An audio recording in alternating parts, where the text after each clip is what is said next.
अच्छा, last lecture में हमने बायोट सर्वलेट लॉ स्टडी किया था, कुछ उसकी एप्लीकेशंस देखी थी। अब इसी चीज़ को हम आगे लेके चलते हैं मैग्नेटोस्टैटिक्स के पोर्शन में, जहाँ पे हम स्टेडी करंट से डील करते हैं। तो आज डाइवर्जेंस और कर्ल हम लोग स्टडी करेंगे मैग्नेटिक फील्ड पी का। तो जैसा कि बायोट सर्वलेट लॉ का आप लोगों को पता है कि फॉर वॉल्यूम करंट डेंसिटी जो है उसको इस तरीके से लिखा जा सकता है, बी जो है वो जे क्रॉस आई और आर स्क्वेयर। तो अब आज हम इस पे इसका डाइवर्जेंस लेंगे और कर लेंगे। और इसमें ये यहाँ पे जो फिगर बनी हुई है इसमें ये बताया जा रहा है कि ये जो जे है ये एक्स प्राइम वाई प्राइम जी प्राइम पे डिपेंड कर रहा है, क्योंकि यहाँ पे इंटीग्रेशन हो रही है। तो ये सारी क्वांटिटीज़ जो है इस तरीके से प्राइम्स पे डिपेंड कर रही है, जब मैग्नेटिक फील्ड वो अनप्राइम क्वांटिटीज़ पे डिपेंड कर रही है, एक्स वाई सी पे। आर जो है वो इन पे डिपेंड पे भी और एक्स प्राइम सी प्राइम पे भी, जैसे कि स्मॉल आर का डिस्टेंस है। तो अब इसका आप लोग डाइवर्जेंस ले लो, डाइवर्जेंस ऑफ पी। तो डाइवर्जेंस ऑफ पी जो है आप जब लोगे तो ये with respect to unprime coordinates होगा, with respect to X Y Z. तो ये डाइवर्जेंस अंदर इस चीज़ पे अप्लाई हो सकता है। और यहाँ पे ये चीज़ इम्पोर्टेंट है कि डाइवर्जेंस असल में ये आर स्क्वेयर और आर जो ये वाला फैक्टर है इसके अंदर एक्स बाई जी का डिपेंडेंस मौजूद है, इस पे भी नहीं है और वॉल्यूम पे तो है ही नहीं। तो ये डाइवर्जेंस हम इस तरीके से आइडेंटिटी यूज़ करके ओपन कर सकते हैं। इसमें ये कर्ल ऑफ जे बन जाता है और फिर J dot curl of R over R square. अब इसमें आपको कर्ल ऑफ जे जो है वो ज़ीरो है, और इसके अलावा जो है curl of R over R square जो है वो भी ज़ीरो है, क्योंकि आर और आर स्क्वायर जो है इसकी डायरेक्शन रेडियल है, इसके अंदर डाइवर्जेंस है, इसके अंदर कर्ल नहीं है। इसको ये जो बेसिक सी आइडेंटिटी है आप लोग ने जो यकीनन कहीं ना कहीं इसको एक्सप्लिसिटली चेक भी किया होगा। तो कर्ल ऑफ आर ये दोनों चीज़ें जो है वो ज़ीरो हैं, इसका मतलब हुआ कि ये क्वांटिटी सारी ये ज़ीरो हो गई और डाइवर्जेंस ऑफ बी जो है वो ज़ीरो हो गया। तो the divergence of magnetic field is zero. अब हम देखते हैं कि कर्ल की क्या सिचुएशन है। और इससे पहले डाइवर्जेंस ऑफ बी, अगरचा कि ये चीज़ हमने निकाली है स्टेडी करंट्स या मैग्नेटोस्टैटिक्स के सेक्शन में, लेकिन ये बात जो है ये जनरली ट्रू है। अगरचा even if you take time varying electric and magnetic field, तो डाइवर्जेंस ऑफ बी का ज़ीरो होना एक फिजिकल फैक्ट की तरफ इशारा करता है, और वो ये है कि यहाँ मैग्नेटिक मोनोपोल्स जो हैं वो एग्जिस्ट नहीं करते। जिस तरीके से इलेक्ट्रिक फील्ड में divergence of electric field equals to rho over epsilon naught आता है, यहाँ पे आपके इलेक्ट्रिक चार्जेस जो हैं या इलेक्ट्रिक मोनोपोल्स जो है वो एग्जिस्ट करते हैं, हमारे पास इलेक्ट्रॉन और इस तरह की चीज़ें। तो इस तरह मैग्नेटिक मोनोपोल्स जो हैं वो एग्जिस्ट नहीं करते। इसका ताल्लुक इस जो है वो फैक्ट की तरफ है। तो अब कर्ल की तरफ देखते हैं कि कर्ल से हमें क्या चीज़ मिलती है। Now applying the curl to the Biot Savart law for volume current density J, वही ऊपर वाला बायोट सर्वलेट लॉ पे आपने कर्ल अप्लाई करना है। कर्ल अगेन जो है वो इंटीग्रल से अंदर आ जाएगा, और फिर अब इसके लिए कर्ल ऑफ क्रॉस प्रोडक्ट है ये दो वेक्टर्स का, जिसमें से जे जो है इस पे ये कर्ल डेरिवेटिव जो अप्लाई नहीं होगा, क्योंकि ये प्राइम कोऑर्डिनेट्स पे डिपेंड करता है। तो ये चीज़ है जिस पे ये डेरिवेटिव अप्लाई होगा। तो फिर ये आइडेंटिटी आप यूज़ कर सकते हो, इसमें ये दो टर्म्स आ जाती हैं, J divergence of R over R square और J dot del R over R square. अच्छा, इसमें जो फर्स्ट टर्म है इसमें divergence R over R square वो बराबर है 4 पाई डेल्टा ऑफ आर के। ठीक है, इसमें आपके पास डार्क डेल्टा फंक्शन आता है, और ड्राइव डेल्टा फंक्शन ये मैंने प्रीवियस लेक्चर्स जो इलेक्ट्रोस्टैटिक्स के थे उसमें ये मैंने बकायदा आप लोगों को ड्राइव करके भी दिया था। इसको बहुत सारे तरीक़ों से आप ड्राइव कर सकते हो, मैंने एक बड़ा सिंपल तरीके से इसको बताया था आप लोगों को। एंड अच्छा, अगर आप सेकंड टर्म जो है वो भी ज़ीरो हो जाए, and if second term is zero, तो फिर आपके पास सेकंड टर्म ज़ीरो हो जाए तो फिर आपके पास क्या चीज़ बचेगी, ये बचेगा। यहाँ पे आप ये वैल्यू पुट कर दोगे j into 4 pi delta r minus R, तो इसको इंटीग्रेट कर लो तो आपके पास आ जाएगा म्यू नॉट j। तो कर्ल ऑफ p जो है वो ज़ीरो नहीं है बल्कि म्यू नॉट j के बराबर है। अगर सोर्स नहीं मौजूद, करंट डेंसिटी मौजूद नहीं, तो फिर कर्ल ऑफ p जो है ज़ीरो होगा। तो अब हम आ जाते हैं इस सेकंड टर्म की तरफ। सेकंड टर्म जो है ये किस तरीके से ज़ीरो हो रही है।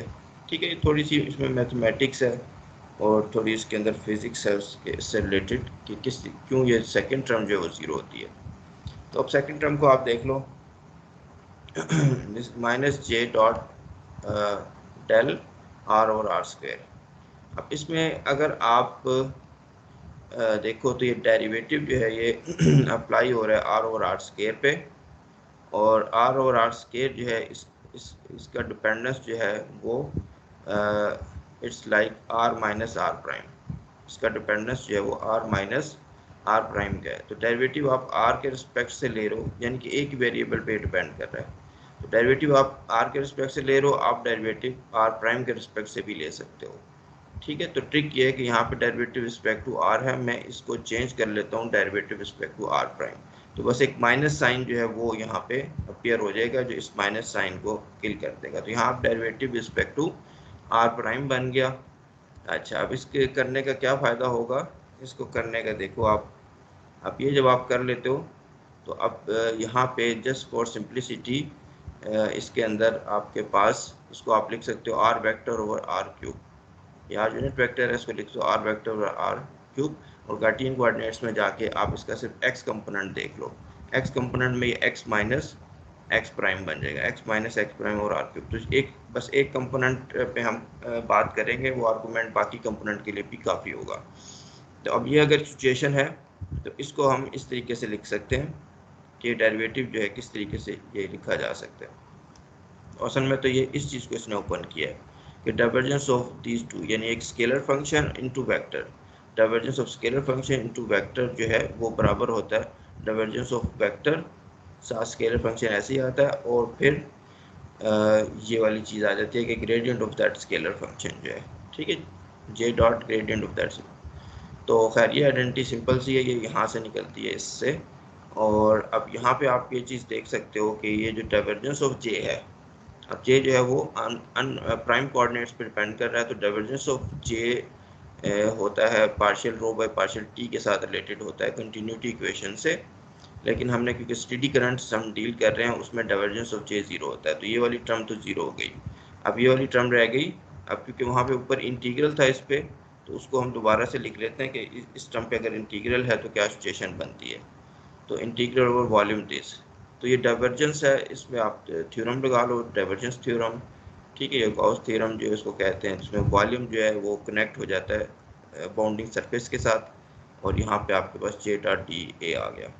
अभी जो बाउंडिंग सरफेस है, ये जो वॉल्यूम जिसमें आप इंटरेस्टेड हो, वो वॉल्यूम जो है वो वहीं तक मीनिंगफुल है जहाँ तक आपका जे मौजूद है। तो ज़्यादातर लोकल करंट से आप डील करते हो, छोटे से वॉल्यूम के अंदर वो मौजूद होती हैं आपकी लेबॉर्ट्री में या वटेवर, और उसको बाउंडिंग करने वाला सरफेस है। लेकिन सरफेस जो है वो इस पर कोई रिस्ट्रिक्शन नहीं है कितना बड़ा हो सकता है।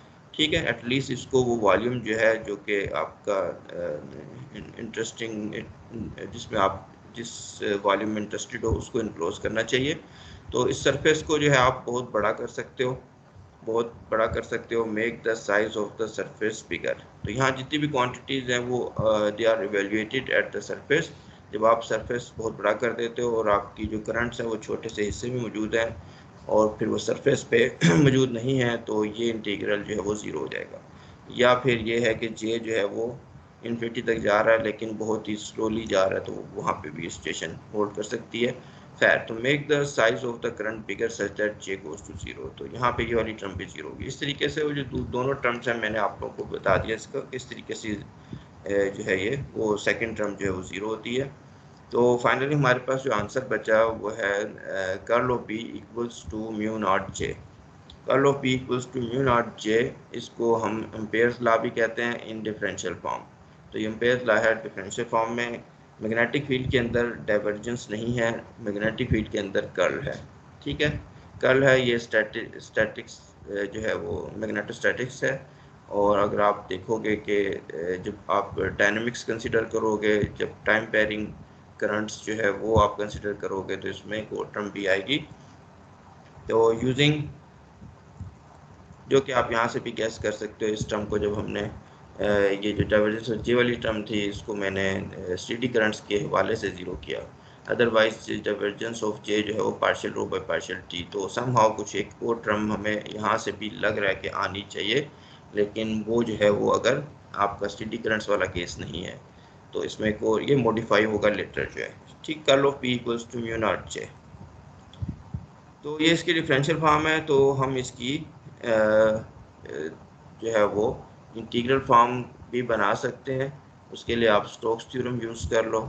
तो curl of B dot D A equals to, यहाँ पे आपका जो सरफेस एरिया है जिस पे आप इंटीग्रेट कर रहे हो, वो उस सरफेस एरिया की बाउंड्री लाइन में कन्वर्ट हो जाता है।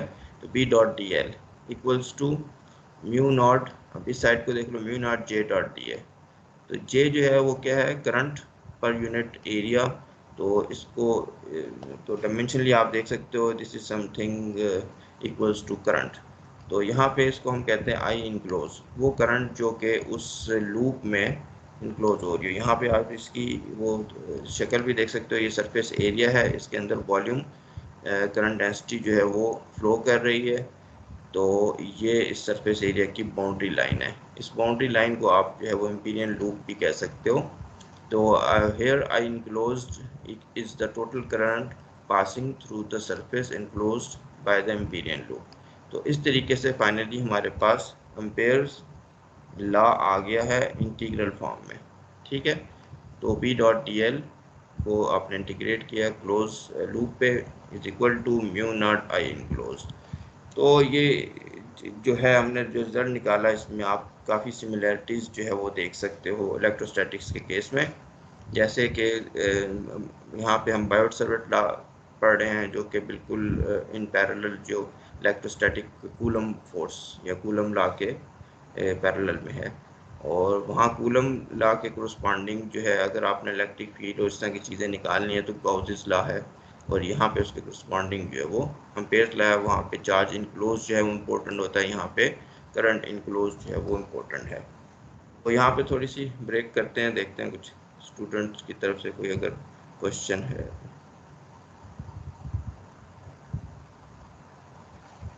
हाँ, अभी आप लोगों को कोई क्वेश्चन है?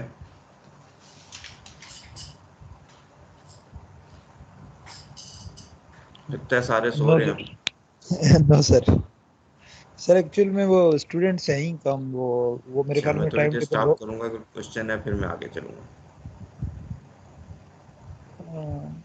शहरियार भी आवाज आ रही लगता है है सर नहीं आप? आया, और जहांगीर खान भी नहीं है। सही, ठीक। हेलो। तो ये ज़्यादातर बेसिक स्टफ ही है एक लिहाज से, जो कि यकीनन आप लोग एमएससी में भी आपका रिपीट हुआ है। एमएससी में भी यकीनन आप लोगों ने ये एम्पेयर्स लॉ जो है ये चीज़ें पढ़ी होंगी। उससे पहले बीएससी वगैरह में भी ये इससे मिलती जुलती इसके सिंपल एग्जांपल के ज़रिए चीज़ें पढ़ाई जाती हैं। तो बस ये चीज़ इसका मकसद ये भी है कि आपकी थोड़ी सी रिवीजन भी हो जाएगी, आगे चल के जो हम थोड़ा सा एडवांस टॉपिक्स पढ़ेंगे उसमें फिर ये आपको हेल्प करेगी। अच्छा, चलो दोबारा फिर आगे चलते हैं इसको। तो यहाँ पे हमने डाइवर्जेंस और कर्ल मैग्नेटिक फील्ड का वो निकाला, और फिर हमने कर्ल में स्टोक्स थ्योरम लगा के एम्पेयर्स लॉ इंटीग्रल फॉर्म में लिखा। ठीक है, तो ये सारी जो चीज़ें हैं ये इंटीग्रल फॉर्म में भी आप लिख सकते हो, और उस दूसरी फॉर्म में भी जो है डिफरेंशियल फॉर्म में भी। इंटीग्रल फॉर्म का फ़ायदा आप लोग देखोगे, एग्जाम्पल है ग्रिफिथ की बुक की 5.7, जिसमें वो कहता है कि find the magnetic field a distance S from a long straight wire. Long straight wire में आप एज्यूम करोगे कि ये वायर जो है करंट कैरिंग वायर ये इन्फिनाइट है, carrying a steady current, current जो है वो टाइम के साथ चेंज नहीं हो रही। The same problem we solve in example 5.5 using the Biot Savart law. Biot Savart law में हमने वो ये प्रॉब्लम लास्ट लेक्चर में सॉल्व किया था, जिसमें θ1 θ2 आया था, फिर उसको आप minus infinity plus minus π/2 plus π/2 करके इनफिनाइट वाला रिजल्ट निकाल देते हो। ठीक है, उसमें आपने देखा कि थोड़ी सी इसमें इंटीग्रेशन और ये चीज़ें इन्वॉल्व है, तो थोड़ा सा जो है प्रॉब्लम डिफ़िकल्ट है। आप देखो कि यहाँ पे बहुत आसानी के साथ ये रिजल्ट निकल आता है। तो यहाँ पे करंट ये है, इसमें इम्पीरियल लूप जो है, करंट इम्पीरियल लूप लगाने से पहले जिस तरीके से आप गाउसी's लॉ लगाते हो, आपको थोड़ा बहुत आइडिया होना चाहिए कि मैग्नेटिक फील्ड जो है वो की डायरेक्शन क्या है। ठीक है, और उसका जो है वो दूसरी इम्पोर्टेंट चीज़ वो आपके इम्पीरियल लूप पे जो है वो कांस्टेंट होनी चाहिए, ताकि आप इसको निकाल सको। तो राइट हैंड थंब रूल से भी हमें पता है कि अगर थंब जो है वो करंट की डायरेक्शन में जा रहा है, तो आपकी जो फिंगर्स हैं वो इसकी डायरेक्शन मैग्नेटिक फील्ड की बता सकते हैं कि हाँ मैग्नेटिक फील्ड जो है वो सर्कमफ्रेंशियल है, यानी कि इस एम्पीरियल लूप के अलोंग है। और बस जब इसका डिस्टेंस जो है वो फिक्स किया हुआ है आपने, तो फिर मैग्नेटिक फील्ड, क्योंकि सिमेट्री है इस प्रॉब्लम में, ये नहीं हो सकता कि मैग्नेटिक फील्ड यहाँ पे जो इसकी मैग्नीट्यूड है यहाँ इस पॉइंट पे आके ज़्यादा हो जाए। ठीक है, ड्यू टू सिमेट्री। तो यहाँ से खड़े होकर अगर आप देखते हो इस लाइन को और यहाँ से खड़े होकर देखते हो, तो आप कोई फ़र्क महसूस नहीं करोगे। दिस मीन्स के इस इम्पीरियल लूप पे इसकी मैग्नीट्यूड कांस्टेंट होगी। डायरेक्शन जो है वो हमने राइट हैंड रूल जो है उससे निकाल ली। तो अब हम सब कुछ हमें पता चल गया कि अब बी की डायरेक्शन वही है जो डी एल की डायरेक्शन है, और बी कांस्टेंट है तो ये बाहर आ जाएगा। यहाँ पे सिर्फ डी एल रह गया, और डी एल जो है वो आप कर लो, इसका रेडियस इम्पीरियल लूप का वो एस है, तो ये बन जाएगा 2πs।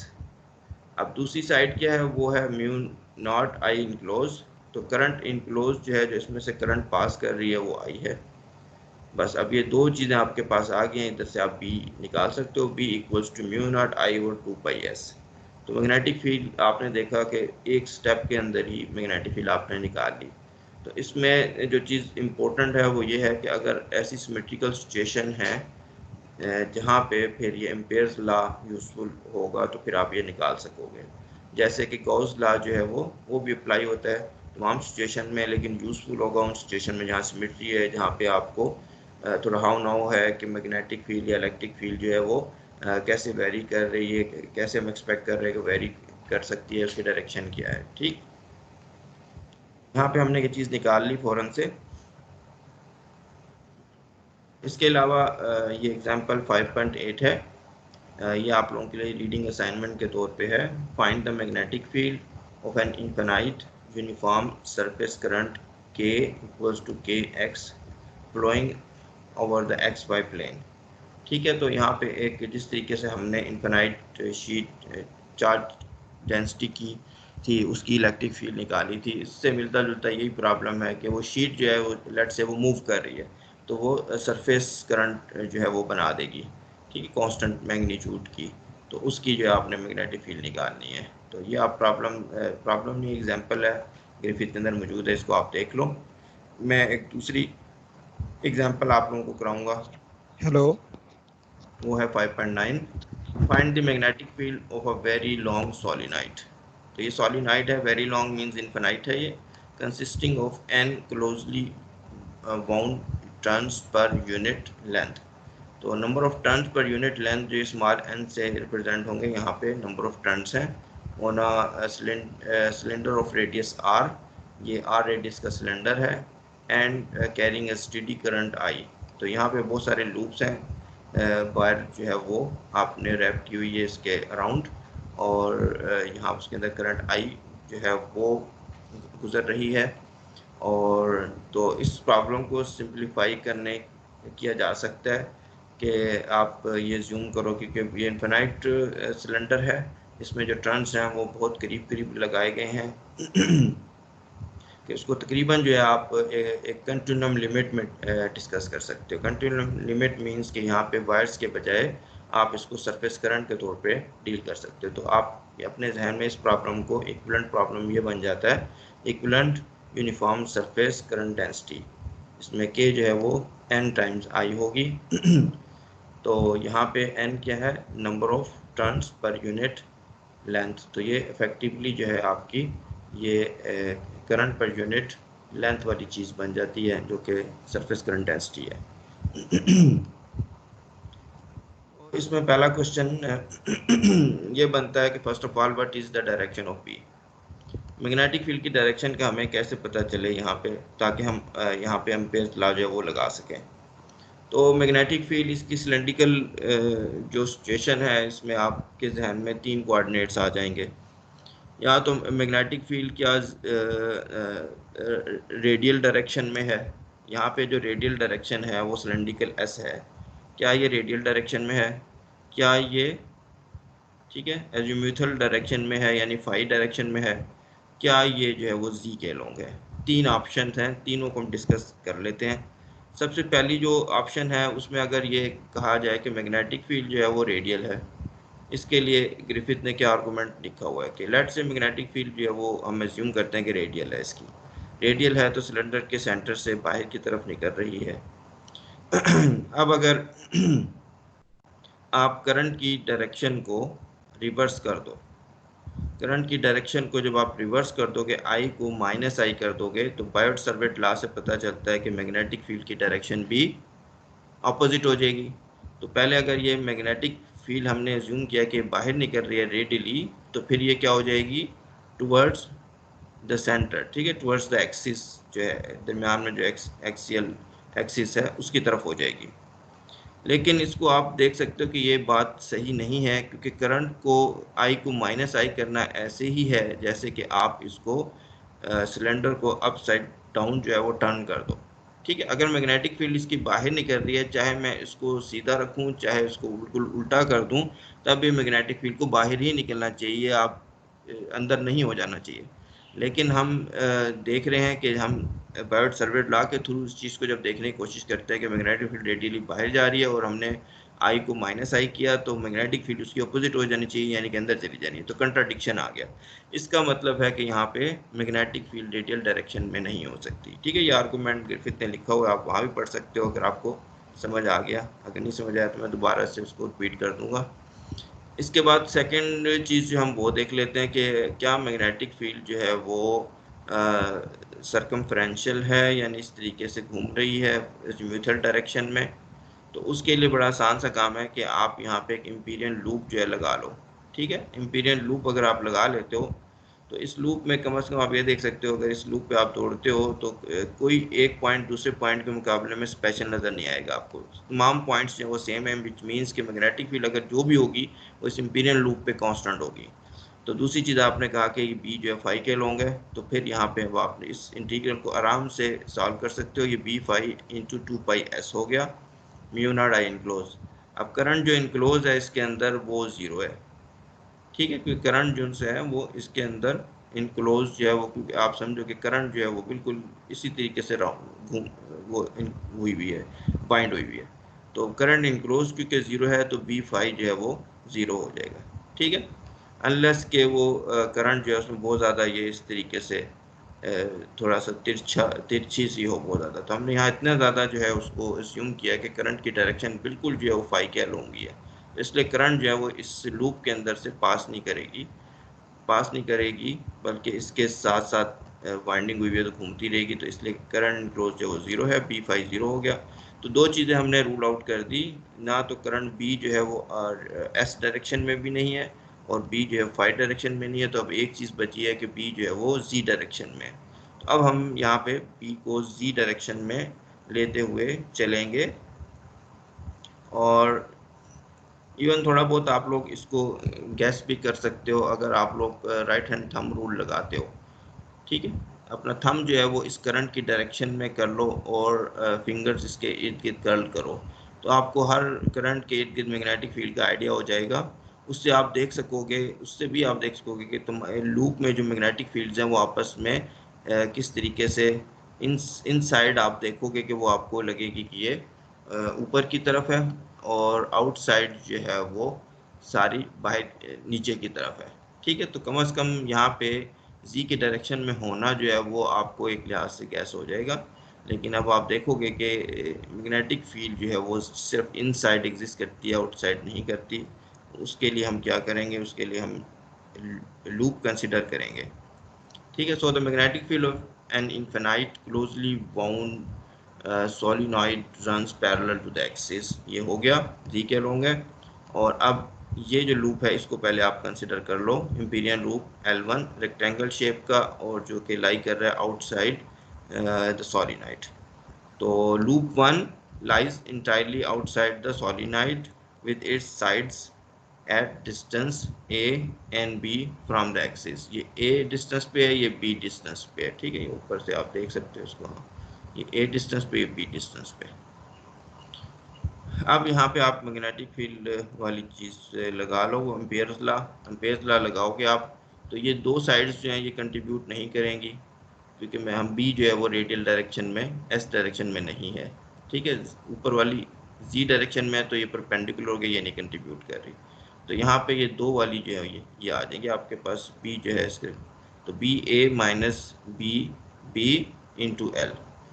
और मैग्नेटिक फील्ड जो है वो along the Z axis constant रहेगी। ठीक है, इसको भी आप कैसे विजुलाइज कर सकते हो कि अगर आप जी एक्सिस किसी एक लाइन पे दौड़ना शुरू कर दो, क्योंकि ये इन्फिनाइट सोलिनाइड है तो आप इसमें कोई फ़र्क नहीं देखोगे। अगर ये फाइनाइट होता तो फिर फ़र्क देखते। तो इसका मतलब along the Z axis fix आप कर लिया आपने कि ए रेडियस पे है और फिर ए के अलोंग दौड़ते हो तो कांस्टेंट है, इसलिए बाहर आ जाता है। तो इधर का अलग से बाहर आ गया, इधर से अलग, तो B A minus B B. ठीक है, यहाँ पे माइनस इसलिए आया कि लूप जो है क्लोज है, एक में लेंथ की डायरेक्शन नीचे है, दूसरे में लेंथ की डायरेक्शन ऊपर है। तो is equal to mu naught I enclose I, यहाँ पे करंट कोई है नहीं तो वो जीरो है, करंट जीरो है, इसका मतलब है लेंथ जीरो नहीं हो सकती, B A equals to B B. तो यहाँ ये पता चला आपको कि मैग्नेटिक फील्ड जो आउटसाइड है अगर वो एग्जिस्ट करती है तो वो डिस्टेंस पे डिपेंड नहीं करेगी कि वो कितनी दूर है। ठीक है, कितनी दूर है इस डिस्टेंस पे ये डिपेंड नहीं करेगी। तो ये लिखा है evidently the field outside does not depend on the distance from the axis, चाहे ए पे, बी पे, सी पे, सब पे सेम होगी। लेकिन आपको ये पता है कि करंट जो है वो आपकी यहाँ पे ही मौजूद है, लोकलाइज्ड है, but we know that it goes to zero for large S. Current यहाँ पे लोकलाइज्ड है तो इसका इफेक्ट जो है बहुत दूर जाके जो है वो ज़ीरो हो जाना चाहिए। ठीक है, हम एक्सपेक्ट करते हैं तो it must go to zero. तो इसका मतलब है कि कोई ऐसा पॉइंट हम बहुत दूर ले सकते हैं जहाँ पे मैग्नेटिक फील्ड ज़ीरो होगी, तो फिर इस डेफिनेशन के लिहाज से वो मैग्नेटिक फील्ड जो है थ्रू आउट सब जगह पर ज़ीरो होगी। ठीक है, आउटसाइड ज़ीरो होगी, तो it must therefore be zero everywhere. So it must therefore be zero everywhere. अब हम आते हैं इनसाइड की तरफ। इनसाइड के लिए हम लूप 2 कंसिडर करेंगे। इस लूप 2 को आप देख लो। इस लूप 2 में जो है एक पोर्शन जो वो इनसाइड है, एक पोर्शन जो वो आउटसाइड है। आउटसाइड है तो इम्पीरियल लूप अगर आप बनाते हो तो बाहर वाले पोर्शन में मैग्नेटिक फील्ड ज़ीरो है, यहाँ वाले पोर्शन में पता है कि मैग्नेटिक फील्ड जो है वो रेडियल डायरेक्शन में तो होती नहीं, यानी ये वाला पोर्शन भी उसी तरीके से यहाँ के हिसाब से ये भी ख़त्म है। सिर्फ आपको एक पीस पे मैग्नेटिक फील्ड वाली कंट्रीब्यूशन मिलेगी और वो ये होगी b इंटू लेंथ l। तो फॉर लूप 2 जो है आप लिख सकते हो b into length l, mu naught I enclose. Current जो है वो यकीनन उसमें से गुजर रही है, तो कितनी करंट गुजर रही है वो है n i टाइम्स l। ठीक है, तो असल में k टाइम्स l है। k क्या है, करंट पर यूनिट लेंथ, और आपने लेंथ परपेंडिकुलर लेंथ बता दी कि l है, तो ये बन गया इतनी करंट गुजरेगी म्यू आई l। अब l और l आपस में कैंसिल हो गए, b की वैल्यू आपके पास निकल आई। तो यहाँ पे B जो है वो फील्ड इनसाइड द सोलिनॉइड है, the right hand side of the loop contributes nothing since B is zero out there. Conclusion, final conclusion आपके पास रिजल्ट आ गया कि इनसाइड द सोलिनॉइड B की value mu naught N I है along Z axis, जबकि outside solenoid जो है, solenoid means infinite solenoid, long solenoid, उसमें B की वैल्यू ज़ीरो है। तो इस तरीके से आप ये इनफिनाइट सॉलिनॉइड में चीज़ें थोड़ी सी सिमेट्रिकल हैं, तो आप यहाँ पे एम्पेयर्स लॉ लगा के इसको सॉल्व कर सकते हो और आसानी के साथ यही रिज़ल्ट आप अगर बायोट सेवरेट लॉ से करते हो तो उसमें जो आपको थोड़ा सा मुश्किल पेश आ सकती है। यहाँ पे थोड़ा सा स्टॉप करते हैं।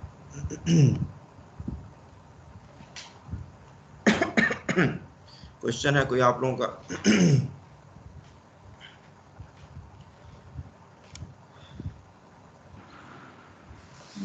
सर वो नोट से अगर सामने आ जाए हाँ जी, उनमें से क्वेश्चन पूछना, स्क्रीन शेयर करना।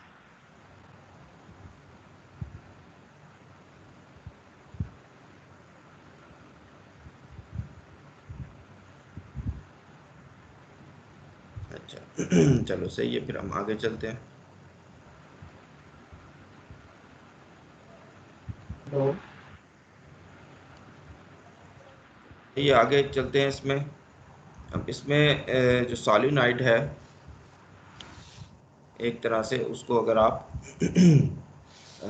टर्न कर सकते हो, बैंड कर सकते हो, बैंड करके इसको आप एक डोनट शेप में बना सकते हो, ठीक है, सॉलिनॉइड जो है। तो उसके लिए वो मैग्नेटिक फील्ड की बात कर रहा है एग्जांपल 5.10 में। A toroidal coil consists of a circular ring or donut around which a long wire is wrapped, as shown in as shown in figure 5.38. The winding is uniform and tight enough so that each turn can be considered a closed loop.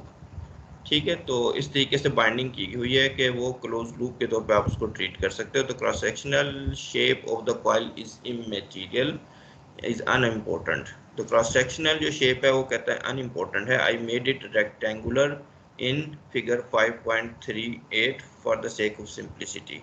यहाँ पे जो उसने figure ये है 5.38 जिसमें उसने rectangular shape का loop ले लिया है, but it could just as well be circular or even some weird asymmetrical form as in figure 3.9। कहता है ये सर्कुलर भी हो सकती है शेप रेक्टेंगुलर के बजाय, या कोई भी आर्बिट्रेरी शेप हो सकती है, ठीक है, जैसा कि यहाँ पे इस फिगर में उसने ये इसको बनाया हुआ है। दूसरी फिगर में,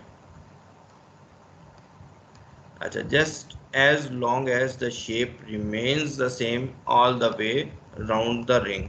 तो वही शेप जो आपकी यहाँ पे है वो सारी जो है वो सेम होनी चाहिए अलोंग द रिंग जो है।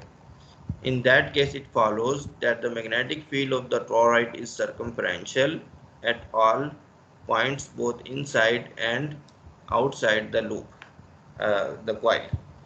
तो फिर ये कहता है कि आप ये कह सकते हैं कि मैग्नेटिक फील्ड जो है टॉरॉइड की वो सर्कमफ्रेंशियल है at all points both inside and outside the loop.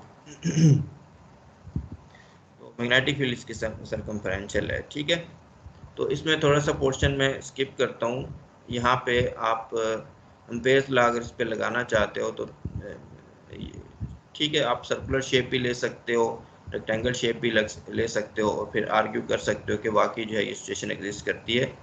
तो ग्रिफिथ ने ये जनरल शेप लेके इस चीज़ को साबित किया है, इस जनरल शेप के साथ, कि वाकई मैग्नेटिक फील्ड जो है वो सर्कमफ्रेंशियल है, ठीक है। उसमें मैथमेटिक्स से थोड़ी सी क्रॉस प्रोडक्ट बायोट सेवरेट लॉ का लगाया उसने। तो वो मैं आप लोगों के लिए छोड़ता हूँ रीडिंग असाइनमेंट के तौर पे, आप लोग देखो उसको कि किस तरीके से है। तो मैं यहाँ पे अज्यूम करूँगा कि मैग्नेटिक फील्ड जो सर्कमफ्रेंशियल है, तो फिर हम एम्पेयर्स लॉ से किस तरीके से इसको निकाल सकते हैं। तो apply Ampere's law to a circle of radius S about the axis of toroid, ठीक है। तो यहाँ पे आपने एक सर्कल बना लेना है टोराइड के, यहाँ पे सेंटर ये एक सर्कल बना लिया इस तरीके से गोल सा, जो इसके इनसाइड जो है वो गुजर रहा है। तो अज्यूमिंग द सर्कमफ्रेंशियल फील्ड, तो फिर वो लूप आपका बन जाएगा B into two pi S equals to mu naught I enclose, ठीक है। और बी आई इनक्लोज क्या है, वो है एन टाइम्स आई। एन क्या है, नंबर ऑफ टर्न्स हैं, कितने नंबर ऑफ टर्न्स हैं उसके हिसाब से, और एक टर्न में अगर करंट आई है तो उसके हिसाब से ये आपकी टोटल करंट इनक्लोज बन जाती है, ठीक है। और 2πs नीचे आ गया।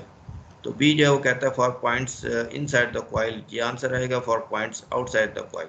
अगर वही लूप जो है वो बाहर आप लगाते हो इस टोरॉइड के बाहर होगा तो उसमें जो करंट इनक्लोज होगी वो ज़ीरो हो जाएगी। उसकी वजह यह है कि ज़ीरो इस तरह हो जाएगी कि एक करंट जो उस लूप में से गुजर रही है नीचे की तरफ तो उतनी ही अमाउंट करंट की गुजर रही है ऊपर की तरफ। ठीक है, तो इस तरीके से लूप में से वो जब गुजरेगी तो वो ज़ीरो बन जाएगा। तो यहाँ पे n is the number of turns. ठीक है, तो यहाँ पे इस तरीके से आप लोग ये निकाल सकते हो। थोड़ा सा अगर इसमें देखो आप लोग तो एक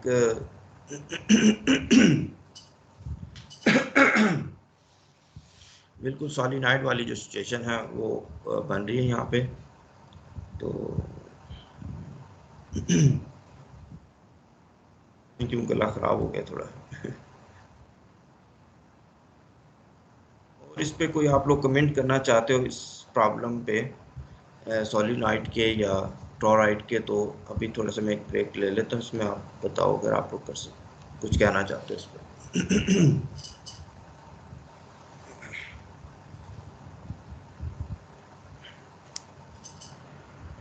इन चीज़ों को आप थोड़ा सा तो बेसिक लेवल पे भी सीख सकते हो क्योंकि ज़्यादा हर जगह पे करंट कैरिंग वायर के ज़रिए कॉन्फ़िगरेशन बनी हुई है। करंट कैरिंग वायर जो है उसमें आप ये राइट हैंड रूल यूज़ कर सकते हो। ठीक है, ये थंब जो करंट की डायरेक्शन में, हाँ सरदार आप बोलो। और सर ये इस बाकी तरीके किसी से को मेरी बात आ रही मैग्नेटिक है, फील्ड सर इसके नहीं आ अराउंड था। रही। ठीक है, इस तरीके से तो जो वायर्स बन रही है उसमें आप सोच सकते हो किस तरह मैग्नेटिक फील्ड जो है वो लूप बना हुआ है उस पर मैग्नेटिक फील्ड कैसे होगी इस तरीके से, अगली की ऐसे होगी तो इसकी साथ साथ वाली मैग्नेटिक फील्ड जो है वो कैंसिल हो जाएंगी। ये एक ये है, दूसरे की जो है फिर वो इस तरीके से ये है, इसकी यहाँ पे नीचे आएगी उसकी ऊपर आएगी वो कैंसिल हो जाएगी। ठीक है, तो उस तरीके से आप एक गैस एक बना सकते हो कि मैग्नेटिक फील्ड किस डायरेक्शन में होनी चाहिए। अच्छा, क्वेश्चन।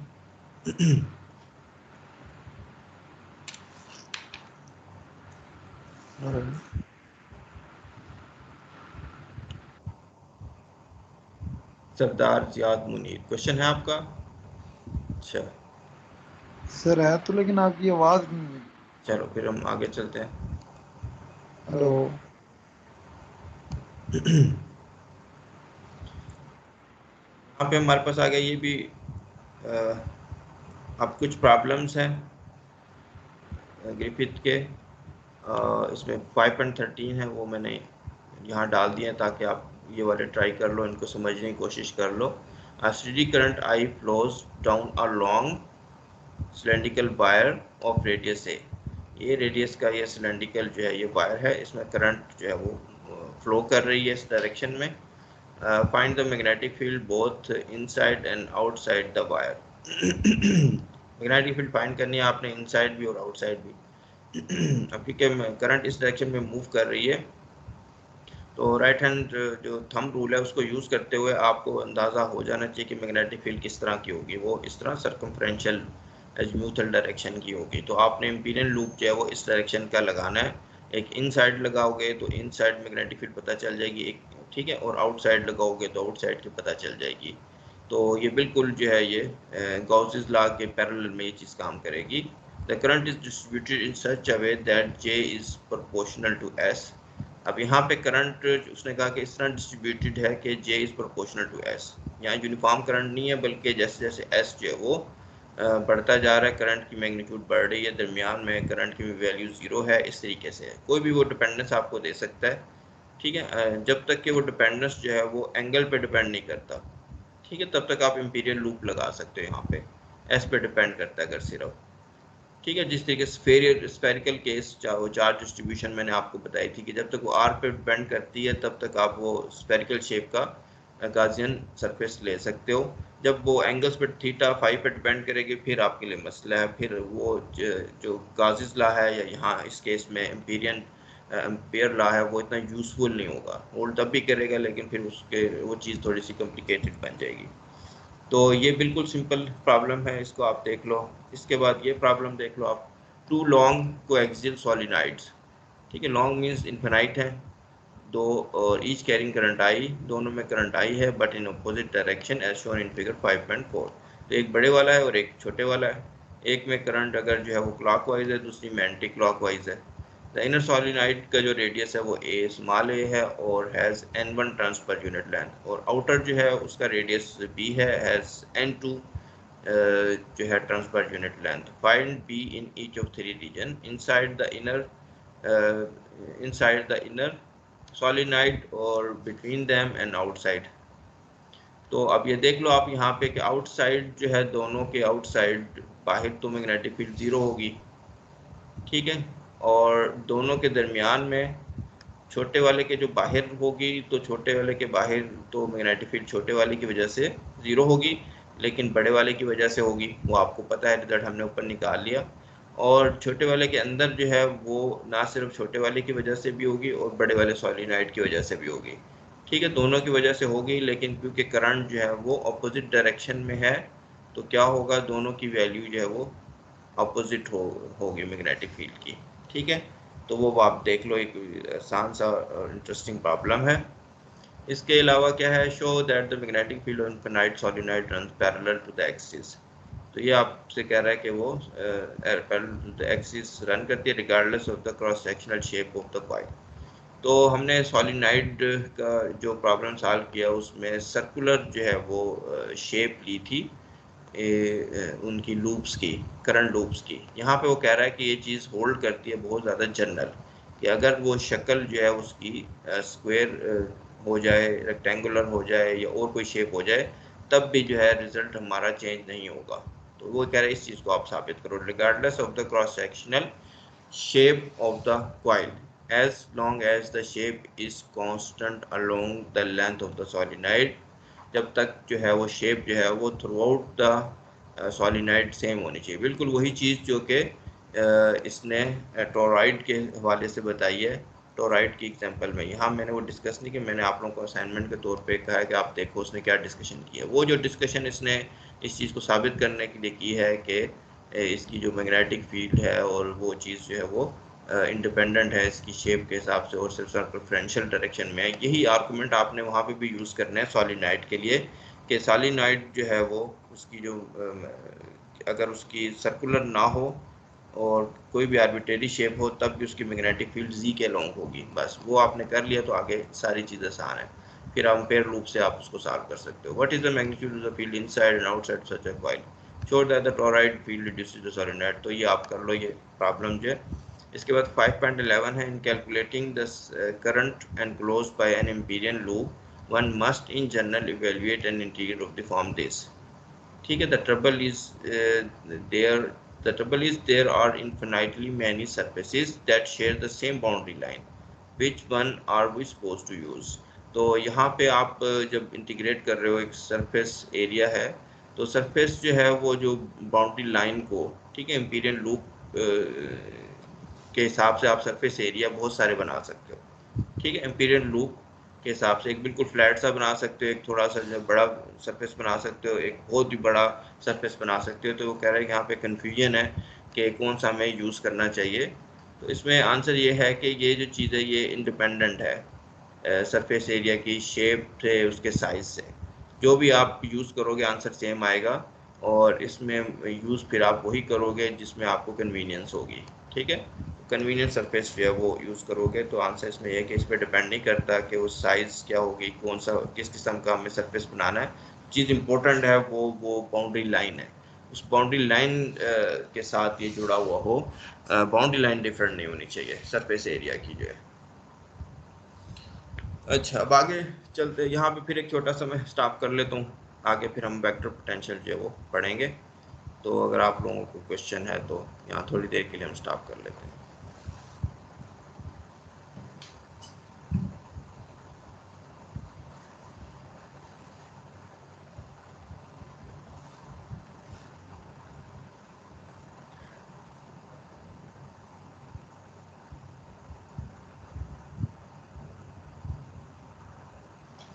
चलो फिर हम दोबारा से स्टार्ट करते हैं, अगर कोई क्वेश्चन नहीं है आप लोगों का. अच्छा, इसमें है magnetic vector potential. Magnetic vector potential जिस तरीके से इलेक्ट्रोस्टैटिक के केस में कर्ल ऑफ ई जो है वो ज़ीरो था. कर्ल ऑफ ई ज़ीरो था तो आप इलेक्ट्रिक फील्ड को लिख सकते हो gradient of a scalar potential, ठीक है, क्योंकि curl of a gradient zero होता है, curl of a gradient zero होता है, उस वजह से आप लिख सकते हो। तो यहाँ पे उसी के पैरेलल में हमारे पास डाइवर्जेंस ऑफ बी जीरो है। तो क्या ऐसी चीज़ है जिसका डाइवर्जेंस जीरो होता है? तो वो है curl. Divergence of a curl is zero. तो आप बी को लिख सकते हो curl of some vector quantity, जिसको हम वेक्टर पोटेंशियल कहते हैं, इसको हम ए से लिखेंगे। तो बी को लिखा जा सकता है curl of A, where A is a vector potential, ठीक है। तो बस जैसे ही आपने बी को लिख लिया कर्ल ऑफ ए, तो ये वाली चीज़ खत्म हो गई, divergence of B is automatically satisfied, ठीक है। ये इक्वेशन आपने यूज कर ली। तो अब क्या है, using it in Ampere's law. Ampere's law क्या था हमारा डिफरेंशियल फॉर्म में, curl of B equals to mu naught J.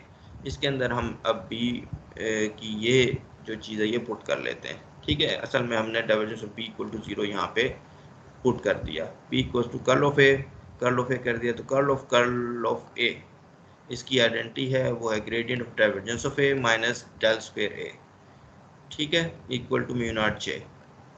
अब यहाँ पे एक इम्पोर्टेंट चीज़ ये है कि जब भी आप इस तरीके से स्केलर पोटेंशियल या वेक्टर पोटेंशियल आप की टर्म में लिखते हो इलेक्ट्रिक फील्ड को या मैग्नेटिक फील्ड को, तो वहाँ पे आपके पास फ्रीडम आती है, उसको हम गेज फ्रीडम कहते हैं, जिसको मैं आगे चल के जब डायनेमिक्स का आप केस पढ़ लोगे तो उसको मैं ज़्यादा जो है वो डिटेल में बताऊँगा। तो वो फ्रीडम किस वजह से आ रही है, अगर आप देखो यहाँ पे कि ए वेक्टर के अंदर मैं अगर कोई कांस्टेंट वेक्टर ऐड कर दूँ तो यहाँ पे डेरिवेटिव आ रहा है, तो वो कंट्रीब्यूट नहीं करेगा, ठीक है। तो इसका मतलब है कि ए जो है वो यूनिक नहीं है, ए के अंदर मैं बहुत सारे और भी डिफरेंट किस्म के ए वेक्टर्स डिफाइन कर सकता हूँ, जिसमें मैं कोई ना कोई कांस्टेंट वेक्टर ऐड कर लूँ तो भी वो मुझे सेम मैग्नेटिक फील्ड देगा। तो ए के अंदर एक फ्रीडम है जिसको हम ये कहते हैं गेज फ्रीडम। इन जनरल आप ए के अंदर क्या चीज़ ऐड कर सकते हो इन जनरल, कि वो जो है वो कर्ल में कंट्रीब्यूट ना करे, ठीक है, सेम मैग्नेटिक फील्ड दे। तो हमें पता है कि कर्ल किस चीज़ का ज़ीरो होता है, कर्ल जो है वो ग्रेडियंट का ज़ीरो होता है, ठीक है। तो ए के अंदर आप gradient of some scalar function वो ऐड कर सकते हो, क्योंकि जब आप इसका कर्ल लोगे तो ये वाली क्वांटिटी जो है वो कंट्रीब्यूट नहीं करेगी। तो ये एट मोस्ट जो फ्रीडम है वो यहाँ पर रिप्रेजेंट हो रही है, इसको हम गेज ट्रांसफॉर्मेशन भी कहते हैं। इस लेवल पे स्टैटिस्टिक्स है वो उसकी है, स्टैटिक्स केस की। तो ग्रेडियंट, क्योंकि कर्ल ऑफ अ ग्रेडियंट जो है वो ज़ीरो होता है। तो अब ये जो है ये आपको चॉइस देता है कि आप ए पे कुछ मज़ीद कंडीशंस लगा सकते हो, ठीक है। तो इस फ्रीडम को ख़त्म करने के लिए, अपने प्रॉब्लम को थोड़ा सिंप्लीफाई करने के लिए आपके पास अब मौजूद है कि सेम फिजिकल मैग्नेटिक फील्ड के लिए आपके पास अभी थोड़ी सी फ्रीडम मौजूद है कि ए का कोई स्पेशल केस कंसिडर कर सकते हो, ए पे कोई कंडीशन लगा सकते हो। तो उसमें एक मशहूर कंडीशन जो है ये divergence of A equal to zero की है, ठीक है। इसको कूलम मेरा ख्याल गेज भी कहते हैं। तो डाइवर्जेंस ऑफ ए को हम जीरो करेंगे इस फ्रीडम को एक्सप्लॉइट करते हुए, divergence of A equal to zero. Divergence of A equal to zero में यहाँ पे आप देख लो कि क्या बन जाएगा, ये डेल स्क्वायर काई इक्वल टू जीरो, यानी काई को हम इस तरह चूज करेंगे कि उसका डेल स्क्वायर जो है वो जीरो हो जाए, ठीक है। It's like Dell square zero जो है ये इट्स लाइक क्या बन जाती है, लैप्लास इक्वेशन जो है एक तरह से। तो खैर, तो अब हमने ये डिस्कशन यहाँ कर ली, क्योंकि ए के अंदर फ्रीडम मौजूद है, ये यूनिकली जो है वो स्पेसिफाई नहीं होता। तो उस फ्रीडम को यूज़ करते हुए हम divergence of A equal to zero की कंडीशन इस पे लगा देंगे। तो हमारे पास फिर जो एम्पेयर्स लॉ है उसकी जो फॉर्म बन जाती है वो ये बन जाती है del square A equals to minus mu naught J. तो ये इसी तरीके से जैसे कि पॉइजन इक्वेशन होती है, ऐसी ही चीज़ उसके पैरेलल में यहाँ पे बन गई, जो वहाँ पे इलेक्ट्रोस्टैटिक्स के केस में बनती है, ठीक है। तो इसका जो आप आंसर लिख सकते हो इस तरीके से कि ए जो है वहाँ पे स्केलर पोटेंशियल था, वहाँ चार्ज डेंसिटी आती थी, यहाँ पे वेक्टर पोटेंशियल है, यहाँ पे वेक्टर करंट डेंसिटी आती है, 1/r का बिहेवियर है इंटीग्रेशन और म्यू नॉट ओवर 4 पाई। इसमें ये अजम्पशन मौजूद है कि जे गोज़ टू ज़ीरो, वहाँ पे भी यही था कि जो चार्ज डेंसिटीज़ थी वो गोज़ टू ज़ीरो होनी चाहिए इन्फिनिटी पे जाके। तो फिर आप ये लिख सकते हो, अदरवाइज वो टर्म्स भी आती हैं, वो ग्रीन्स थ्योरम में मैंने आप लोगों को साथ डिस्कस की थी। खैर, यहाँ पे ये चीज़ है, ए वेक्टर पोटेंशियल का आप आंसर इस तरीके से लिख सकते हो। तो यहाँ पे जिस तरह ये करंट इनटू वॉल्यूम वाली चीज़ है, इधर आप surface current into D A लिख सकते हो, यहाँ पे लीनियर करंट इनटू डीएल भी लिख सकते हो। तो ये चीज़ है for line and surface current की सिचुएशन में आप इसी चीज़ को इस तरीके से लिख सकते हो, mu naught over 4 pi I D L prime over R या K D A over are. ठीक है।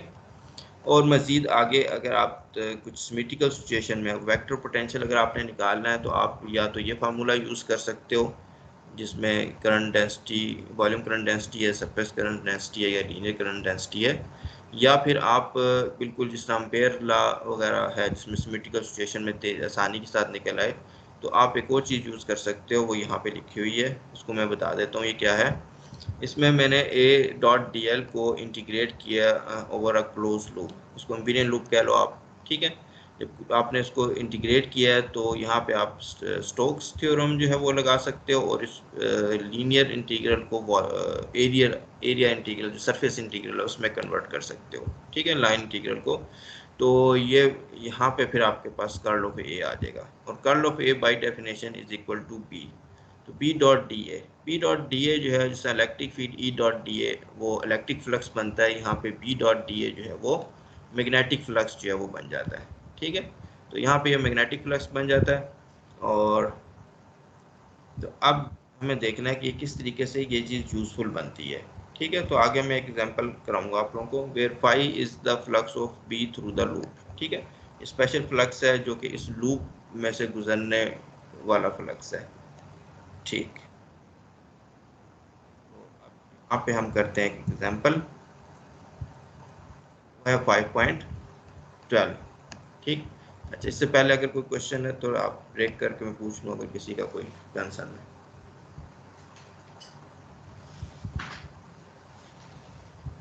कोई क्वेश्चन नहीं कर रहे हो आप लोग?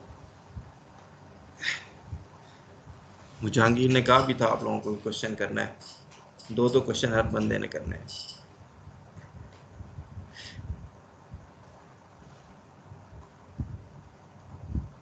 कहीं ऑनलाइन होके सो तो नहीं गए सारे?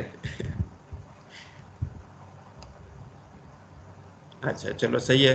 आज फिर लेक्चर जो है आप लोग क्वेश्चन उस तरीके नहीं कर रहे, तो हो सकता है लेक्चर जो है थोड़ा जल्दी ख़त्म हो जाए हमारा, तो कोई बात नहीं। फिर ये लेक्चर की ड्यूरेशन उसका इम्पोर्टेंट नहीं है। फिर आप लोग जो है क्वेश्चन अगर आते हैं तो नेक्स्ट लेक्चर में मुझे बता सकते हो।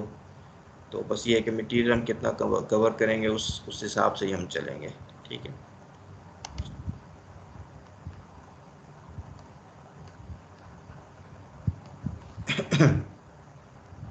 तो अब एग्जांपल 5.12 है। यहाँ पे आपको कहा जा रहा है कि find the vector potential of an infinite solenoid with n turns per unit length, radius capital R and current I। वही चीज़ है जिसके मैं मैग्नेटिक फील्ड मैंने निकाली बायोट-सैवर्ट लॉ से, फिर एम्पेयर लॉ से, और अब हम उसका वेक्टर पोटेंशियल जो है वो निकालना चाहते हैं। तो वेक्टर पोटेंशियल इज सर्कमफ्रेंशियल। ठीक है। ये सबसे पहले, क्योंकि अगर आपने कुछ सिमेट्रिकल सिचुएशन जो है वो ये वाला फार्मूला यूज़ करना है, तो आपको आइडिया होना चाहिए जिस तरीके से एम्पेयर्स लॉ में था कि मैग्नेटिक फील्ड की डायरेक्शन क्या है। ठीक है। तो उससे थोड़ा बहुत आपका काम चल जाएगा। तो यहाँ पे अभी ये कह रहा है कि vector potential is circumferential. Griffith कह रहा है it mimics the magnetic field of the wire, कि मैग्नेटिक फील्ड जो है वो वायर की क्या होती है उसके हिसाब से जो है ये वेक्टर पोटेंशियल का वो आइडिया लगा रहा है कि सर्कमफ्रेंशियल है। ठीक है। तो यहाँ पे आपको ऐसा और देखना चाहूँ कि सॉलिनॉइड का वेक्टर पोटेंशियल, तो आप देखो जो है ये कर्ल ऑफ, हाँ, कर्ल ऑफ ए जो है, ये देखो आप। ठीक है। हाँ, कर्ल ऑफ ए जो है वो बी है और कर्ल ऑफ बी जो है वो जे है। ठीक है। यानी जी और बी के दरमियान जो सिमिलैरिटी अगर आप बनाते हो वही जो है वो ए और बी के दरमियान बनेगी। ठीक है। जे और बी के दरमियान जो है वही ए और बी के दरमियान। तो सॉलिनॉइड के केस में आप देखो करंट जो है वो क्या होती है, करंट सर्कमफ्रेंशियल होती है। ठीक है। और बी क्या निकलती है, अलोंग जी निकलती है। ठीक है। इसी तरीके से अगर बी जो है वो जी, पता नहीं शायद मैं सही बात कर रहा हूँ कि नहीं, हाँ खैर यहाँ पे फिर वो शायद एनालॉजी ना बने, तो मैग्नेटिक फील्ड अगर आपने, हाँ, तो करंट कैरिंग वायर, हाँ ठीक है। तो अगर करंट आप स्टेट वायर वाली जो करंट है उसकी और मैग्नेटिक फील्ड की एनालॉजी देख लो अगर आप, हाँ ठीक है। तो करंट जो है वो एक्स यानी कि जी एक्सिस के अलोंग है, और मैग्नेटिक फील्ड क्या है, वो सर्कमफ्रेंशियल है। तो यहाँ पे वही चीज़ जो है वो बन जाएगी आपकी, क्योंकि अभी आपको सोलिनॉइड की मैग्नेटिक फील्ड का पता है कि वो जो है वो स्ट्रेट है, ठीक है, थंब की डायरेक्शन में है। तो फिर ए जो है वो सर्कमफ्रेंशियल होगी, यानी इस एनालॉजी से आप बना सकते हो। तो स्ट्रेट वायर जो है एक इन्फिनाइट वायर, उसकी मैग्नेटिक फील्ड और करंट के दरमियान जो एनालॉजी है, यहाँ मैथमेटिक्स दोनों की सेम है ना, तो करंट जो है उसकी वो एक्सियल डायरेक्शन में है, मैग्नेटिक फील्ड जो है सर्कमफ्रेंशियल डायरेक्शन में है, और यही एनालॉजी मैं यहाँ यूज़ कर सकता हूँ। अब मुझे यहाँ बी का पता है सोलिनॉइड के लिए कि बी सोलिनॉइड का वो एक्सियल डायरेक्शन में है, तो ए जो है वो should be in circumferential direction.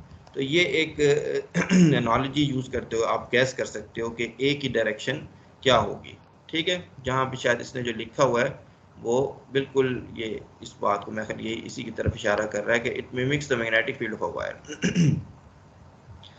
तो यहाँ पे फिर ए डॉट डी एल, वही जो फार्मूला में हम लोगों ने ऊपर अभी बनाया था ये वाला, ए डॉट डी एल और फिर बी डॉट डी ए वाला।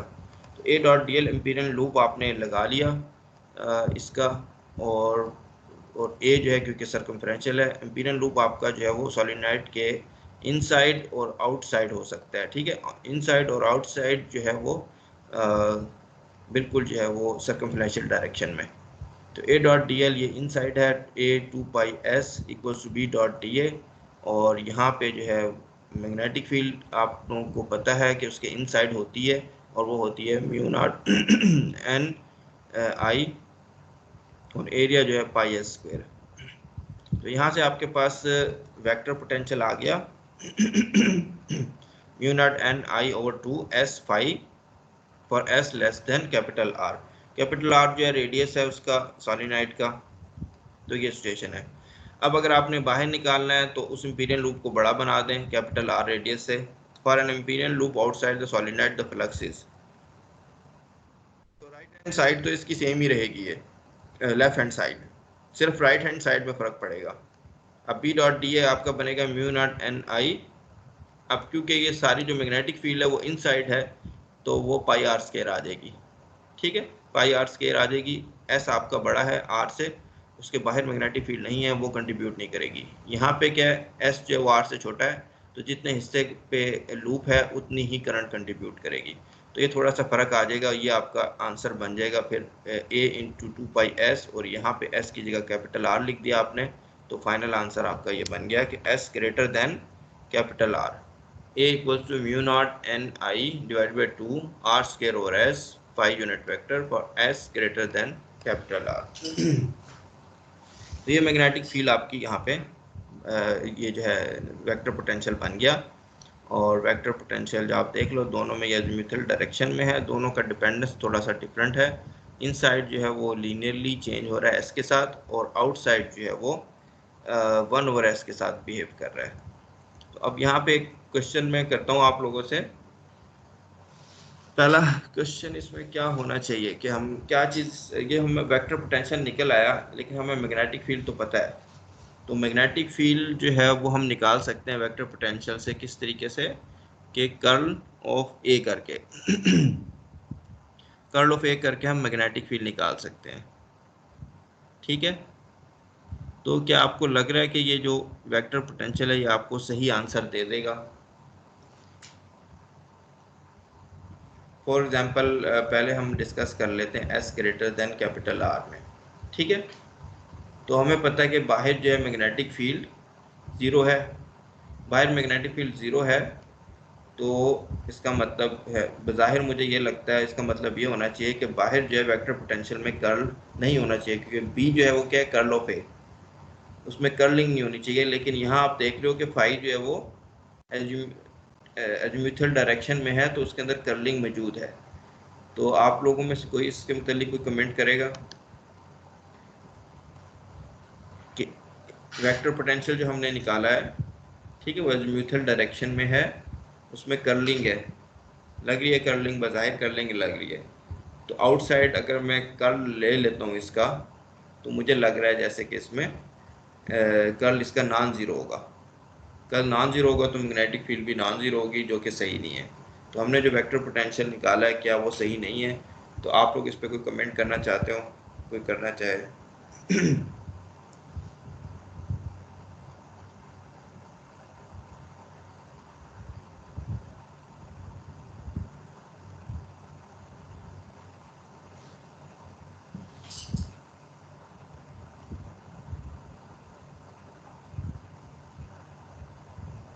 अच्छा चलो,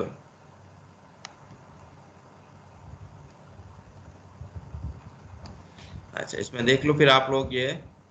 तो मेरे जहन में इसका आंसर जो है ये है कि इसमें देखो ये एक एस का डिपेंडेंस भी है, ठीक है। एस का डिपेंडेंस है, वो भी इम्पोर्टेंट है, सिर्फ इतना नहीं है कि फील्ड कर्ल भी कर रही हो, ठीक। तो आप इसका जब प्रॉपर जो है वो कर लोगे तो आप देखोगे कि इसमें आंसर जो है, ज़रूरी नहीं है कि फील्ड जो है उसका बस जो है वेक्टर जो है वो कर्लिंग पे हो, और वेक्टर डायरेक्शन जो है वो सिर्फ कर्ल कर रही हो, क्योंकि कर्ल लेते वक्त तो डेरिवेटिव भी आता है।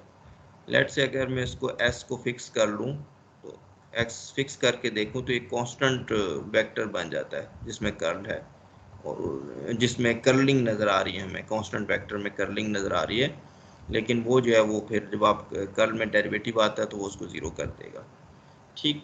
तो यहाँ पे देखो कि ये इसमें भी कर्लिंग नज़र आ रही है, इसमें भी कर्लिंग नज़र आ रही है, फाई की वजह से कि ये चीज़ घूम रही है। कर्ल मीन्स मुझे ऐसे जैसे कि किसी पॉइंट के इर्द घूम रही है म्यूचुअल डायरेक्शन में। लेकिन यहाँ पे डिपेंडेंस एस का जो है वो लीनियर है, यहाँ पे एस का डिपेंडेंस जो है 1/s का है। तो ये आप इसको अप्लाई करके देख सकते हो कर्ल को, कि ये जो है इसमें एक जो है वो ज़ीरो हो जाएगा, एक नॉन ज़ीरो बनेगा। दूसरी चीज़ इसके अंदर चेक करने की वो ये है कि डाइवर्जेंस जो एक है वो ज़ीरो होना चाहिए, जो हमने गेज कंडीशन लगाई थी। तो आप इसका डाइवर्जेंस भी चेक कर सकते हो। डाइवर्जेंस फिर इस लिहाज से सिंपल है क्योंकि इसके अंदर है तो ये वेक्टर जो है वो एक सर्कल में मूव कर रहा है जो म्यूचुअल डायरेक्शन है, तो इट्स ट्रिवियल केस में डाइवर्जेंस जो है इसका वो ज़ीरो हो जाएगा, ठीक है। जो नॉन ट्रिवियल चीज़ थी वो इसका कर्ल था, क्योंकि ये ऑलरेडी जो है वेक्टर जो है वो एक सर्कल के अलोंग जो है वो है। अच्छा ये हो गया, आपने वेक्टर पोटेंशियल निकाल लिया। इसके बाद कुछ ये प्रॉब्लम्स हैं। Find the magnetic field, magnetic vector potential for infinite segment of straight wire carrying a current I. हाँ, तो मैग्नेटिक वेक्टर पोटेंशियल निकालना है आपने एक फाइनाइट सेगमेंट का of straight wire carrying a current I. Put the wire on the z-axis from z1 to z2 and use equation 5.64. Check your answer with this, ठीक। तो यहाँ पे जो है आपने इनफाइनाइट वायर का नहीं बल्कि फाइनाइट वायर का निकालना है, और मेरा ख्याल है इसके लिए फिर आपको सिमेट्री के बजाय जो है शायद ये इक्वेशन यूज़ करनी पड़े जो कि हमने पहले निकाली थी, ठीक है। इसमें आप ये वाली जो है करंट वाली ये रही, ठीक। इसको करके शायद यूज़ करके आप निकाल सको, ठीक है, कि इसमें सिमेट्री नहीं है। और फिर आंसर जो निकलता है उसको आप देख सकते हो, जो बायोट-सावर्त लॉज वगैरह से हमने खैर फिर वेक्टर पोटेंशियल निकलेगा, उसकी मैग्नेटिक फील्ड निकाल के आप चेक कर सकते हो बायोट-सावर्त लॉ वाला आंसर जो है। अच्छा इधर क्या कह रहा है, इधर 23 जो प्रॉब्लम है, but current density would produce the vector potential A equals to K phi where K is a constant in cylindrical coordinates।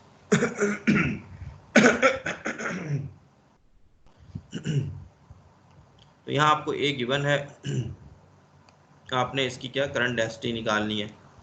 Current density जो है वो ए के हिसाब से निकालनी है। व्हाट इज द करंट, अच्छा what current density would produce vector potential. तो ये कैसे निकालोगे आप लोग करंट डेंसिटी जो है।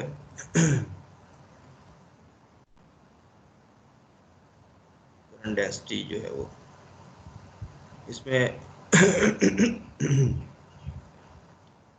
अगर ए आपको पता है उसका आप मेरे हिसाब से कर ले लो, मैग्नेटिक फील्ड निकल आएगी, मैग्नेटिक फील्ड का फिर कर ले लो, तो आपको करंट डेंसिटी मिल जाएगी। तो मेरे हिसाब से तो इस तरीके से आप चल सकते हो, ठीक है। और भी कोई तरीका हो सकता है। हाँ ये देखिए ये निकला हुआ है, ठीक ठीक ठीक ठीक।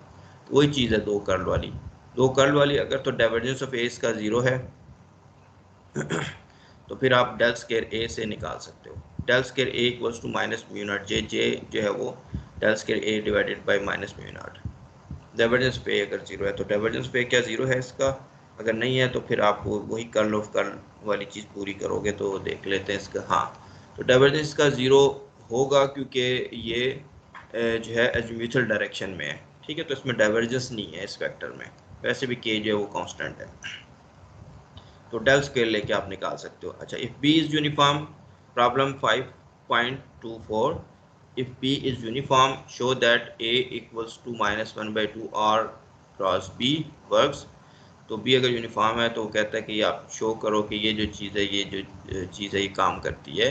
That is check that divergence of A equal to 0। तो कैसे पता चले, अगर कोई आपको सोल्यूशन दे दे कि A जो है वो इस तरह लिखा जा सकता है और ये जो है वो क्या ये सही जो है वो एक्सप्रेशन है या नहीं है, तो उसको चेक करने का ये तरीका है कि आप मैग्नेटिक फील्ड निकाल के देख लो उससे, curl of A equals to B, ठीक है। और अगर आपने वो चीज़ भी लगाई हुई है इस पर कि डाइवर्जेंस पे जीरो, वो केज भी लगाया हुआ, तो वो भी चेक कर लो। तो यहीं पे यही बात कर रहा है, वो कहता है कि डाइवर्जेंस ऑफ ए इसका चेक कर लो और कर्ल ऑफ ए जो है वो चेक कर लो। कर्ल डाइवर्जेंस ऑफ ए की वजह से फिर ये हो जाएगा कि ये वो इसने गेज जो आपने फिक्स किया है उसके हिसाब से फिर तकरीबन ए जो है वो आपका वो फिक्स हो जाता है। इवन अभी इसके अंदर भी आप मेरे हिसाब से अगर आप एक कांस्टेंट वेक्टर ऐड कर दो तो स्टिल डाइवर्जेंस ऑफ ए जो है उसका ज़ीरो हो जाएगा। तो अभी भी आप ये ना समझो कि डाइवर्जेंस ऑफ ए लगाने के बाद जो इसके अंदर गेज फ्रीडम है सारी कम्प्लीटली फिक्स हो गई है। तो क्या ये बात सही है, कांस्टेंट ए वेक्टर जो है डाला जा सकता है, लेकिन जो है इसको चलो बी जो है ये ठीक है। Is this result unique or there, अच्छा ये पूछ रहा है आगे, are there other function with the same divergence and curl. तो ये पूछा क्या ये रिजल्ट यूनिक है या और भी आप बता सकते हो, तो आप लोग इस पर भी देखो गौर करो, बताओ कि बाकी जो इसने ये रिजल्ट जो बना दिया ये यूनिक है या मजीद अभी फ्रीडम मौजूद है। इसके बाद प्रॉब्लम 5.25 है, 25 problem, by whatever means you can think of find the vector potential a distance s from infinite straight wire carrying a current I, check that divergence A equal to 0 and curl of A equals to B। तो फिर ये कह रहा है कि आपने find vector potential find करना है distance s from infinite straight wire, जिस मर्जी तरीके से करो, by whatever means you think of, तो short of looking it up, ठीक है। चेक दैट डाइवर्जेंस पे और कर find the magnetic field inside the wire, अच्छा if it has the radius R and current in the uniform, ठीक है। तो फिर ये भी आप लोग ट्राई करके देख लो। अच्छा, आखिर में ये हमारे पास एक ट्रायंगल है जिसमें आपको एक तरह से समरी प्रोवाइड की गई है कि किस किस तरीके से आप जो है अगर क्या चीज़ गिवन हो तो क्या चीज़ निकाल सकते हो। यही समरी इलेक्ट्रोस्टैटिक्स के केस में भी थी। तो अगर आपको करंट डेंसिटी गिवन है तो उससे आप वेक्टर पोटेंशियल निकाल सकते हो ये वाला यूज़ करके, ठीक है। और अगर आपको वेक्टर पोटेंशियल गिवन है और आप निकालना चाहते हो जे, तो आप निकाल सकते हो डेल स्क्वायर ए करके जे निकाल सकते हो, जैसा कि अभी ऊपर एक प्रॉब्लम में था, ठीक है। लेकिन डेल स्क्वायर ए जे वाली जो कहानी है ये, इसमें डाइवर्जेंस ऑफ ए जो है वो ज़ीरो ज़्यूम है, तो यहाँ पे थोड़ा सा केयरफुल रहना आपने इसको यूज़ करते हुए। अच्छा, अगर आपको जे गिवन है और आप कहते हो मैग्नेटिक फील्ड निकालनी है तो जे फिर आप ये बायोट सर्वेट लॉ यूज़ कर सकते हो, B equals to mu naught over 4 pi J cross R over R square D tau. और अगर आपके पास मैग्नेटिक फील्ड गिवन है और आपसे पूछा जा रहा है जे निकाल लो, तो आप बी को डाइवर्जेंस ऑफ बी ज़ीरो होना चाहिए और कर्ल ऑफ बी जो है वो लेके आप म्यू नॉट जे निकाल सकते हो, ठीक है। और फिर इन दो के दरमियान कोरिलेशन है, तो यहाँ पे इसने ये बनाया हुआ है कि अगर तो आपको ए गिवन है तो कर्ल ऑफ ए से बी निकाल सकते हो, ठीक है। और डाइवर्जेंस ऑफ ए ज़ीरो होना चाहिए इसमें। तो अदर वे राउंड इसने कुछ नहीं लिखा हुआ कि अगर आपको बी जो है वो गिवन हो तो आप ए जो है वो कैसे निकाल सकते हो, बी गिवन हो तो ए कैसे निकाल सकते हो। तो समहाउ आप जो है ये रिज़ल्ट मेरा ख्याल है यूज़ कर सकते हो, इसको थोड़ा सा इन्वर्ट करना पड़ेगा। अगर आपको बी गिवन हो तो ए कैसे निकाल सकते हो, कुछ सिमेट्री की सिचुएशन और इस तरीके से यहाँ पे आप कर्ल ऑफ ए लिख लो, यहाँ बी के कंपोनेंट 3 इक्वेशंस कंपेयर करके मेरा ख्याल है इसमें इसको निकाला जा सकेगा सम सिचुएशंस में, सिमेट्रिकल सिचुएशन में या वैसे भी। तो यहाँ पे अच्छा स्टॉप करते हैं अब यहाँ पे और पूछ लेते हैं कोई मज़ीद क्वेश्चन है आप लोगों का। तो आज हम लोग यहीं तक पढ़ेंगे, आप लोग देख लो अगर आपको इसमें लेक्चर में कोई क्वेश्चन है।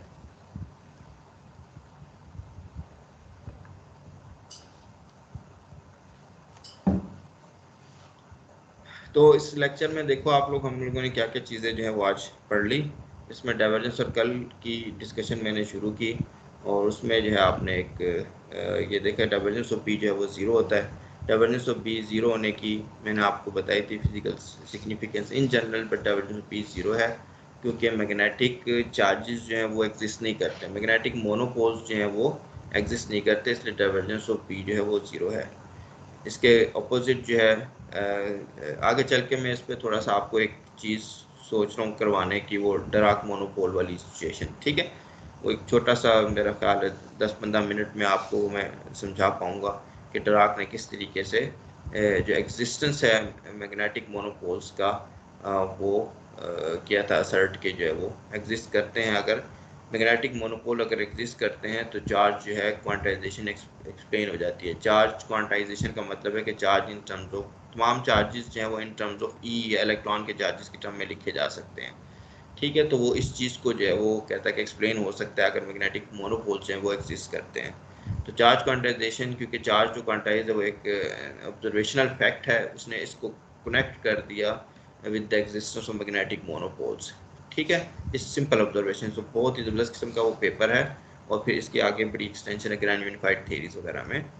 तो मेरा एक स्टूडेंट जो है वो खावर जो है उसने अपना एमफिल का काम जो है इसी इन्हीं चीज़ों पे किया है कि इस चीज़ को समझने की कोशिश की जाए कि चार्ज क्वांटाइजेशन कैसे कैसे हम अचीव कर सकते हैं विद इन जो है स्टैंडर्ड मॉडल और beyond standard model. Standard model जो है वो करंट जो हाई एनर्जी फिज़िक्स का फंडामेंटल लेवल पे करंटली एक्सेप्टेड मॉडल है जो ऑब्जर्वेशन के साथ काफ़ी मैच करता है, ठीक है। तो इसमें मोनोपोल्स की बड़ी अहमियत है।